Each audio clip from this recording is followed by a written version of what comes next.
এই গল্পটি সম্পূর্ণ শুনলে আপনাদের পানি অটোমেটিক বের হয়ে যাবে, সো যত দ্রুত সম্ভব হাতের কাছে টিস্যু নিয়ে বসে পড়ো। বিছানার চাদর যেন নষ্ট না হয় সেটা সম্পূর্ণ খেয়াল রাখার অনুরোধ জানিয়ে গল্পটি এখন শুরু করব। তার আগে সর্বশেষ অনুরোধ, দয়া করে এমন পানি বের করার গল্প নিয়মিত শুনতে আমাদের চ্যানেলটি সকলেই সাবস্ক্রাইব করুন। ধন্যবাদ। আমার ভাসুর সত্যজিৎ আমাকে বলল, রুমা, আমার ছোট ভাই তোমাকে যতটা বুঝেছে, আমি বুঝেছি তার চেয়েও বেশি। আমি ভয়ে চুপ হয়ে গেলাম। মালয়েশিয়ার লাঙ্কাউই দ্বীপের জলপ্রপাতের ধারে আমরা দুজন পিকনিক করছি। আমার স্বামী অমিত এই সপ্তাহে ব্যস্ত থাকায় তার বড় ভাই সত্যজিৎ আমাকে ঘুরিয়ে দেখাচ্ছে এই পর্যটন কেন্দ্র। আমাদের বিয়ে হয়েছে মাত্র 6 মাস আগে, আমি এখনও পরিবারের সবাইকে ভালোভাবে চিনিনি। সত্যজিৎ কখনোই বিয়ে করেনি, সবাই বলে সে কাজে ব্যস্ত থাকতে পছন্দ করে। আমরা এই পারিবারিক ছুটিতে এসেছি, যেখানে সব ভাইবোন এবং তাদের পরিবার একসাথে আছে। জলপ্রপাতের মৃদু শব্দের মধ্যে সত্যজিৎ আমার দিকে তাকিয়ে আছে একটি অদ্ভুত চাহনি নিয়ে। তার চোখে আমি দেখতে পাচ্ছি এমন কিছু যা একজন ভাসুরের চোখে থাকা উচিত নয়। আমি চারদিকে তাকালাম। আমাদের আশেপাশে কেউ ছিল না, শুধু ঝর্ণার জলের ঝাপটা আর নিস্তব্ধতা। অমিত আমাকে একটিবারও ফোন করেনি আজ সকাল থেকে। প্রথমে ভেবেছিলাম এটা একটা মজার পারিবারিক ছুটি, কিন্তু এখন বুঝতে পারছি এখানে কিছু একটা ঠিক নেই। সেন দত্ত পরিবার, কলকাতার নামকরা ব্যবসায়ী পরিবার। অমিতকে দেখে আমার মন বসেছিল প্রথম দেখাতেই। সেই মার্জিত চেহারা, প্রতিষ্ঠিত ব্যক্তিত্ব আর দৃঢ় বিশ্বাস, এইসব কিছু মিলিয়েই আমার মতো সাধারণ মেয়ের মন কেড়ে নিয়েছিল। আমি রুমালি রায়, একটা ছোট কোম্পানিতে অ্যাকাউন্টেন্টের কাজ করি, যেখানে অফিসের বার্ষিক পার্টিতে অমিতের সাথে আমার প্রথম দেখা। সে তার কোম্পানির প্রজেক্টের জন্য এসেছিল আমাদের অফিসে। 6 মাসের মধ্যেই আমরা বিয়ে করে ফেললাম। সত্যজিৎ তার ছোট ভাইয়ের থেকে সম্পূর্ণ আলাদা। দেখতে শক্তপোক্ত, দৃঢ় কণ্ঠস্বর, চোখে তীক্ষ্ণ দৃষ্টি। সব সময় সবকিছু নিয়ন্ত্রণ করতে চায়। সেন দত্ত পরিবারের মেন ব্যবসার দায়িত্ব তারই হাতে।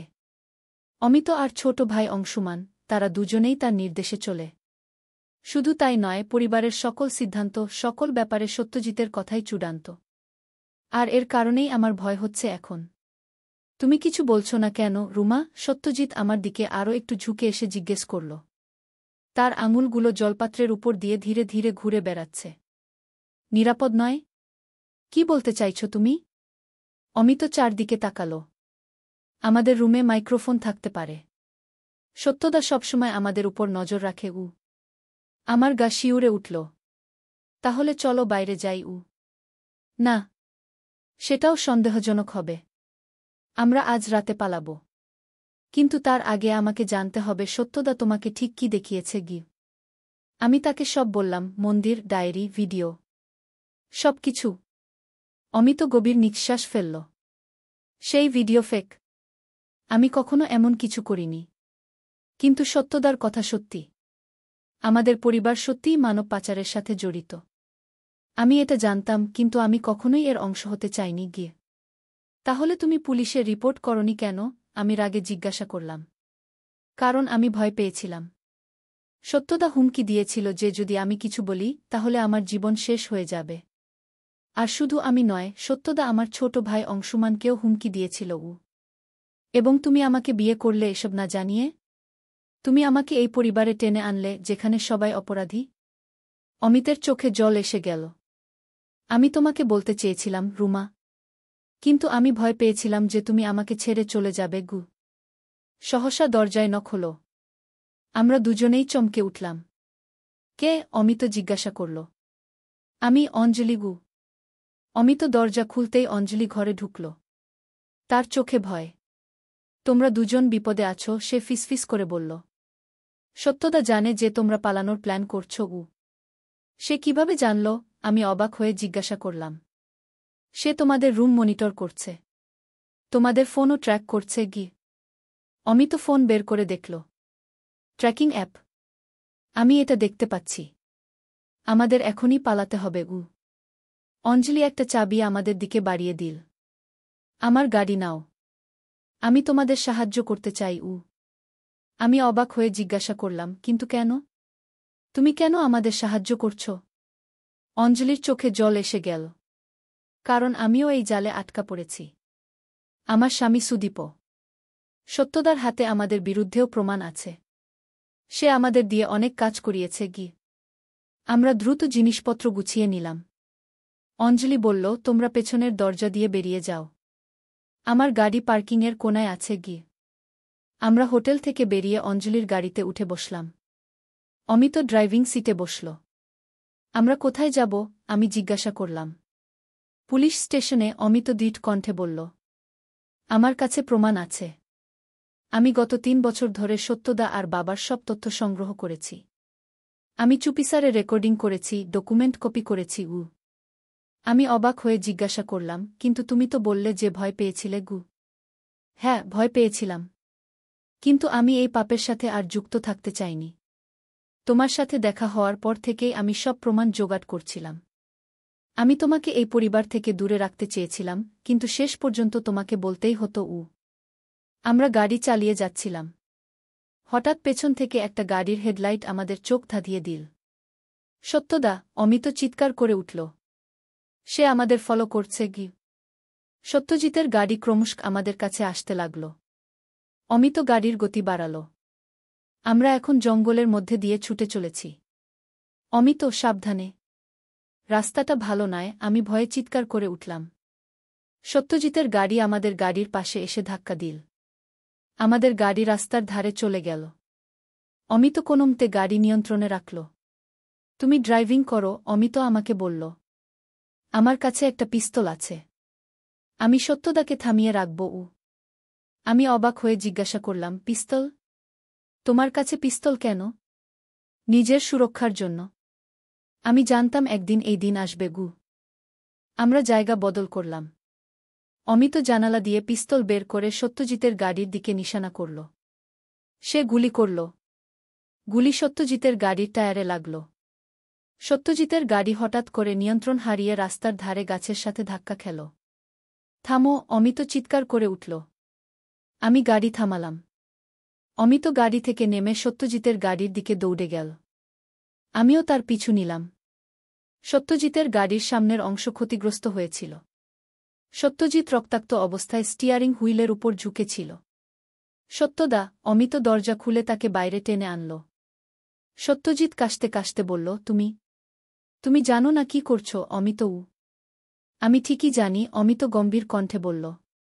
আমি জানতাম তুমি আমাদের পিছু নিয়েছ। তোমার ফোনে ট্র্যাকিং অ্যাপও আছে। আমি সেটাও দেখেছি। সত্যজিৎ হঠাৎ হাসতে লাগল, রক্ত কাশতে কাশতে। তুমি ভাবছ এত সহজে আমাকে থামাতে পারবে? আমার লোকেরা ইতিমধ্যে আসছে। আর তোমার সেই প্রমাণগুলো? সেগুলো আর নেই গু। অমিত স্তব্ধ হয়ে গেল। কি বলছো তুমি? তোমার ল্যাপটপের প্রমাণগুলো? আমি সেগুলো অনেক আগেই মুছে ফেলেছি। তোমার পেনড্রাইভ? সেটাও আমার কাছে গি। অমিতের মুখ ফ্যাকাশে হয়ে গেল। তুমি কিভাবে? আমি সবকিছু জানি অমিত। মনে আছে গত মাসে তোমার ল্যাপটপ কেন অদ্ভুত আচরণ করছিল? আমি সেটাতে স্পাইওজার ইনস্টল করেছিলাম গে। আমি ভয়ে কাঠ হয়ে গেলাম। এখন আমরা কি করব? সত্যজিৎ আবার হাসল। তোমরা কিছুই করতে পারবে না। আমাদের এই ব্যবসার পেছনে অনেক প্রভাবশালী লোক আছে। পুলিশ, রাজনীতিবিদ, সবাই। হঠাৎ মনে পড়ল, আমার কাছে তো ডায়েরির ছবি আছে। মন্দিরে যখন সত্যজিৎ ডায়েরি দেখাচ্ছিল, আমি চুপি চুপি ফোন দিয়ে কিছু পাতার ছবি তুলে নিয়েছিলাম। অমিত, আমার কাছে প্রমাণ আছে, আমি ফিসফিস করে বললাম। অমিত অবাক হয়ে আমার দিকে তাকাল। কি প্রমাণ? আমি আমার ফোন বের করে দেখালাম। সত্যজিৎ যখন আমাকে ডায়েরি দেখাচ্ছিল, আমি কিছু পাতার ছবি তুলে নিয়েছিলাম গু। সত্যজিতের চোখ বড় হয়ে গেল। তুমি কি করেছ? হ্যাঁ, সত্যজিৎ। আমি প্রমাণ নিয়েছি। আর আমি সেগুলো ইতিমধ্যে ক্লাউডে আপলোড করে দিয়েছি গু। অমিত দ্রুত আমার ফোন নিয়ে ছবিগুলো দেখল। এগুলো সেই ডায়েরির পাতা। এগুলোতে তারিখ, নাম, সংখ্যা সবকিছুই আছে। সত্যজিৎ আমার দিকে ঝাঁপিয়ে পড়ল, কিন্তু অমিত তাকে ধরে ফেলল। সত্যজিৎ রাগে চিৎকার করে উঠল। তোমরা আমার জীবন নষ্ট করে দিলে। আমাদের পরিবারের সবকিছু নষ্ট করে দিলে। দূর থেকে পুলিশের সাইরেন শোনা গেল। অঞ্জলি পুলিশকে খবর দিয়েছিল। চলো, অমিত আমার হাত ধরে টানল। পুলিশ আসছে। আমরা তাদের সব বলবো। সত্যজিৎ হঠাৎ পকেট থেকে ছোট্ট একটা পিস্তল বের করল। আমি তোমাদের যেতে দেব না গি। অমিত দ্রুত আমাকে আড়াল করে দাঁড়াল। সত্যদা, এখন শেষ। সব শেষ গু। সত্যজিৎ অমিতের দিকে পিস্তল তাক করল। আমি ভয়ে চোখ বন্ধ করে ফেললাম। গুলির শব্দ হল, কিন্তু অমিত পড়ে গেল না। আমি চোখ খুলে দেখলাম সত্যজিৎ মাটিতে পড়ে আছে, তার পিঠে গুলির ক্ষত। পেছন থেকে এসেছিল গুলি। আমরা ঘুরে দেখলাম অন্নপূর্ণা দেবী, অমিতের মা, হাতে পিস্তল নিয়ে দাঁড়িয়ে আছেন। মা! অমিত বিস্ময়ে চিৎকার করে উঠল। আমি সব শুনেছি। অমিত, অন্নপূর্ণা দেবী শান্ত কণ্ঠে বললেন। আমি জানতাম সত্যজিৎ তোমাদের পিছু নিয়েছে। আমি তোমাদের পিছু নিয়েছিলাম ঘ। কিন্তু কেন মা? অমিত অবাক হয়ে জিজ্ঞাসা করল। কারণ আমি জানতাম আজ না হোক কালকে এটা ঘটবেই, অন্নপূর্ণা দেবী বললেন। সত্যজিৎ তোমার বাবার মতোই হয়ে গিয়েছিল, ক্ষমতা আর অর্থের লোভে অন্ধ। আমি অনেক বছর ধরে এই পাপের সাক্ষী হয়ে আছি। আর সহ্য করতে পারছিলাম না গি। অন্নপূর্ণা দেবী এগিয়ে এসে সত্যজিতের নাড়ি দেখলেন। সে মরে যায়নি, শুধু অজ্ঞান হয়েছে গু। পুলিশের গাড়ি এসে পৌঁছাল। অফিসাররা নেমে এলেন। কি ঘটেছে এখানে? একজন পুলিশ অফিসার জিজ্ঞাসা করলেন। অন্নপূর্ণা দেবী ধীরে ধীরে পিস্তল নামিয়ে পুলিশের দিকে এগিয়ে গেলেন। আমি অন্নপূর্ণা সেন দত্ত। আমি আমার ছেলে সত্যজিৎ সেন দত্তকে গুলি করেছি। আমি আমার পরিবারের দ্বারা চালানো মানব পাচার চক্রের ব্যাপারে সবকিছু বলতে চাই। আমার কাছে সব প্রমাণ আছে গি। পুলিশ অফিসাররা অবাক হয়ে একে অপরের দিকে তাকালেন। মা, আপনি কি করছেন? অমিত কাঁদতে কাঁদতে জিজ্ঞাসা করল। আমি যা করা উচিত তাই করছি অমিত। আমি যদি বহু বছর আগে এটা করতাম, তাহলে হয়তো তোমার বাবা এবং সত্যজিৎ এতটা পথভ্রষ্ট হতো না। আমি আর অপেক্ষা করতে পারছি না গি। অন্নপূর্ণা দেবী পুলিশের দিকে ফিরে বললেন, আমার স্বামী রাজীব সেন দত্ত এবং আমার বড় ছেলে সত্যজিৎ সেন দত্ত গত 20 বছর ধরে মানব পাচার করে আসছে। আমি সব জানি।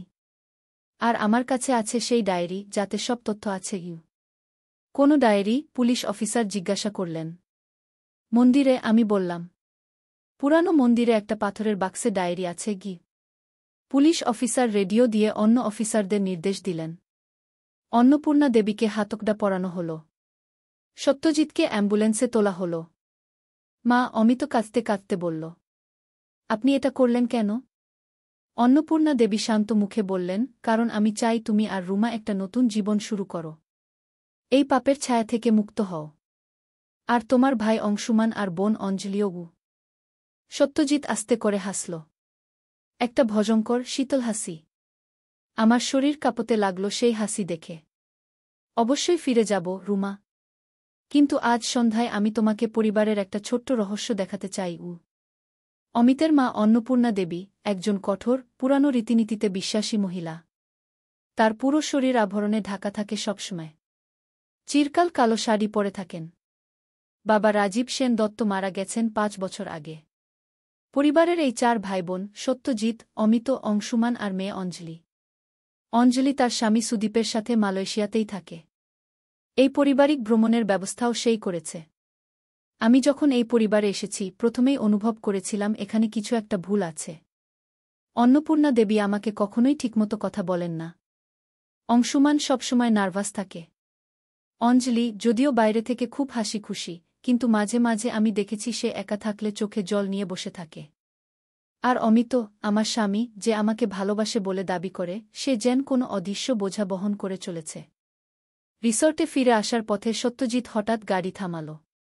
আমি অবাক হয়ে দেখলাম আমরা এসেছি একটা জঙ্গলের পাশে। এখানে কেন থামলে? আমি জিজ্ঞাসা করলাম।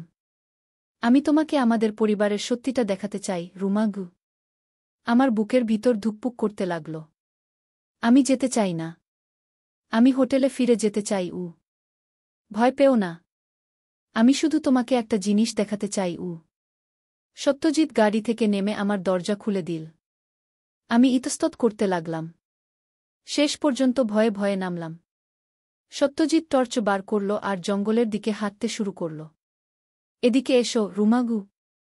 আমি একটু দূরত্ব বজায় রেখে তার পিছনে পিছনে হাঁটতে লাগলাম। ঘন জঙ্গলের মধ্যে দিয়ে প্রায় 5 মিনিট হাঁটার পর আমরা এসে পৌঁছালাম একটা পুরনো মন্দিরের কাছে। বহু বছরের পুরনো এই মন্দির, চারিদিকে ঝোপঝাড় আর লতাপাতা জড়িয়ে আছে। টর্চের আলো সত্যজিৎ আমাকে মন্দিরের ভিতরে নিয়ে গেল। ভিতরে ঢুকে আমি অবাক হয়ে দেখলাম, মন্দিরের মাঝখানে একটা মূর্তি নয়, একটা পাথরের বাক্স রাখা আছে।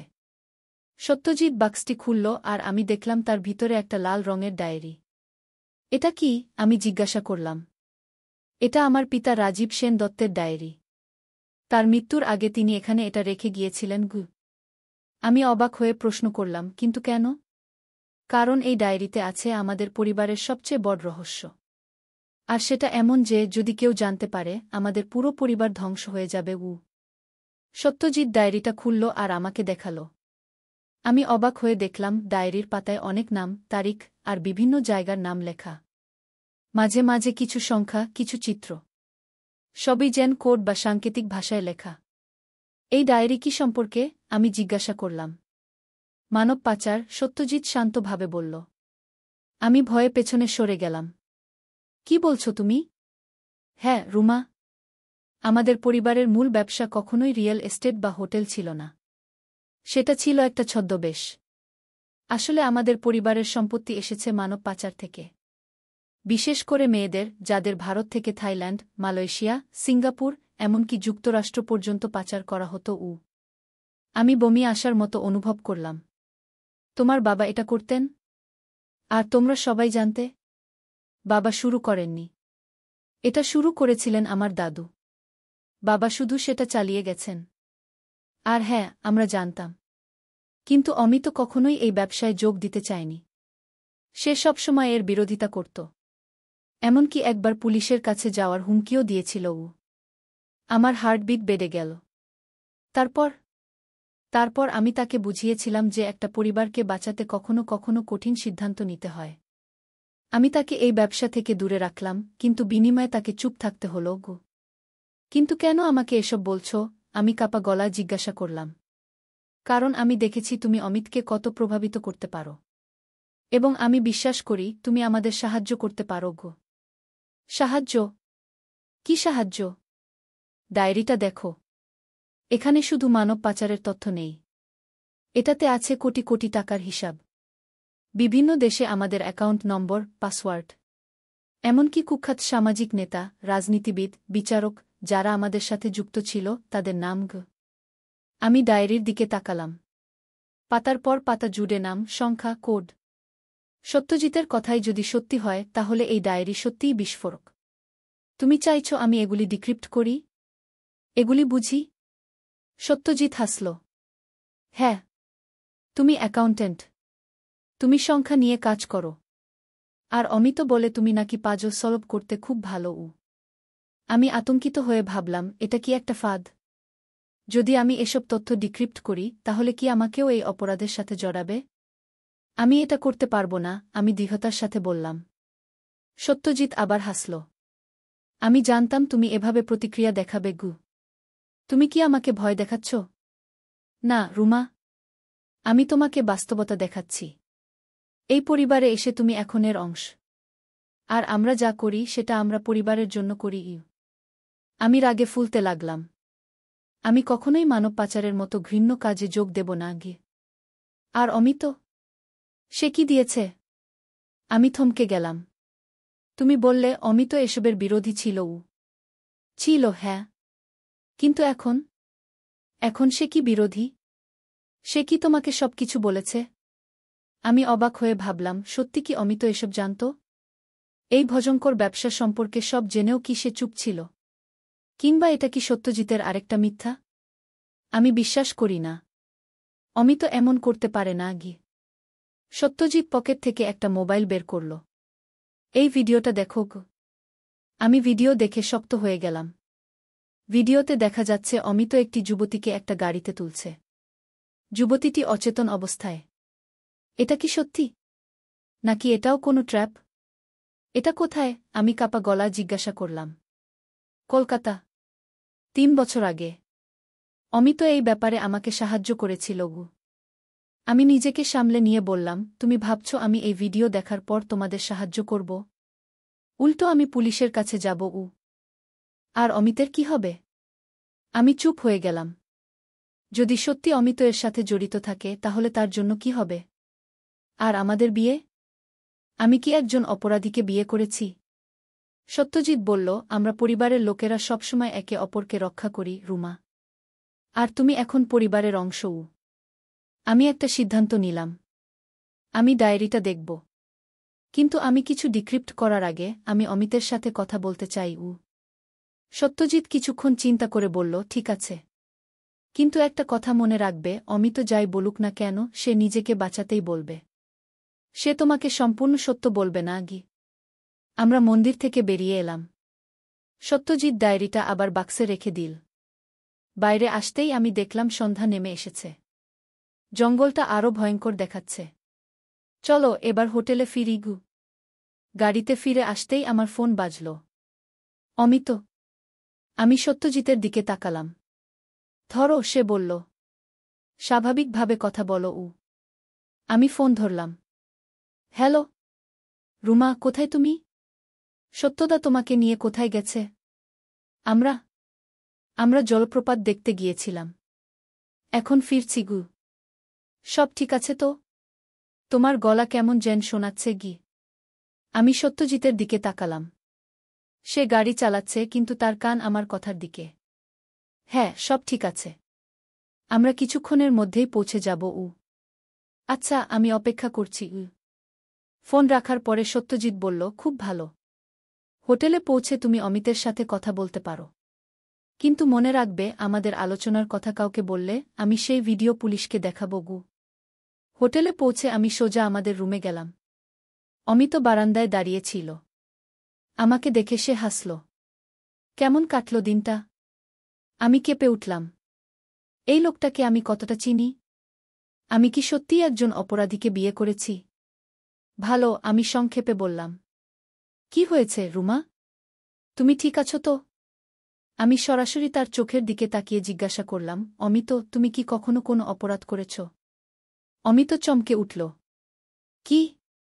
এটা কেমন প্রশ্ন? উত্তর দাও। তুমি কি কখনো কোনো অপরাধ করেছ? বিশেষ করে মানব পাচার? অমিতের মুখ ফ্যাকাশে হয়ে গেল।